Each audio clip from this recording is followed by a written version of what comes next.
In the world of competitive Super Smash Bros., one term seems to be thrown around an awful lot. Fundies. This character teaches Fundies, this character lacks Fundies, you have Fundies, they have Fundies, I have Fundies. One thing is commonly agreed upon, however, which is to truly be good at Super Smash Bros., one must have good Fundies. However, despite claiming to have an impressive skill set, one highly ranked player may actually be lacking skill in the fundamental aspects of the game. Let's take a closer look at Smoothie, also known as No Fundies Undie. First of all, what are Fundies? Well, the term Fundies is short for fundamentals, essentially meaning the core gameplay traits that can be transferred between every character in the game. Neutral, punish game, disadvantage, things like that. Many people claim that by picking certain characters, one can learn the fundamentals quicker than if they were to play a different character. Characters like Mario, Wolf, Lucina, and Pit are considered Fundies characters due to their simple and relatively honest gameplay. On the other hand, there are cheater characters, such as Steve, Kazuya, Samus, and Rob, that revolve about one big gimmick in their gameplay. This is where our problem begins. Smoothie mains Link, who despite Smoothie's claims of him being a hype low mid-tier, is actually a broken, boring, fundulous character. Like I said, Fundies characters typically have a game plan consisting of using all their moves well-rounded situations. Link basically only has 3 moves: Nair, Forward Tilt, and his Boomerang. Smoothie takes full advantage of these moves, which may seem like a good thing at first, but in reality, he is not thinking about why he's using these moves. In fact, he isn't even thinking at all.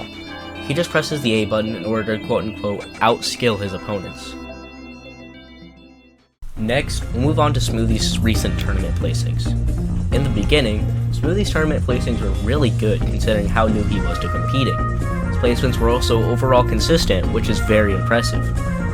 He even won his first and only Arcadian. An Arcadian is an event in which ranked players, any previously ranked players, and anybody that's ever won an Arcadian in the past are banned. However, this streak of good placements soon started to waver. After a long streak of top placings, notably winning 3 different tournaments in a row, Smoothie would eventually begin placing 7th and 9th place. Now, these placements are still very good, better than I can do currently, but Smoothie took these hard, very hard, and went on a 3-month hiatus. Now, if Smoothie were to have Fundies, he would not have had these big fall-offs and would have stayed high in the rankings, as well as potentially winning even bigger and better tournaments. Finally, I come to the last piece of evidence against Smoothie's Fundies. He doesn't play the game enough. To have Fundies, you need to practice and study consistently and keep working on your craft. Smoothie does not do any of these things, however. He is a full-time college student, which is the first of many big red flags. Working to further your education is a giant waste of time, when you could be using those precious hours learning how to get better at a children's party game. He also plays other games, such as Brawlhalla and Splatoon. According to my deep and intense, long research, these games are, in fact, not Smash Bros. Therefore, by playing these games, he is throwing away any possible amount of Fundies he may have left in him. Smoothie at first glance may seem like a very talented player, and honestly, he is. But by taking a deeper dive into the mind behind Smoothie, we can see the fraud that he truly is. Thank you for watching.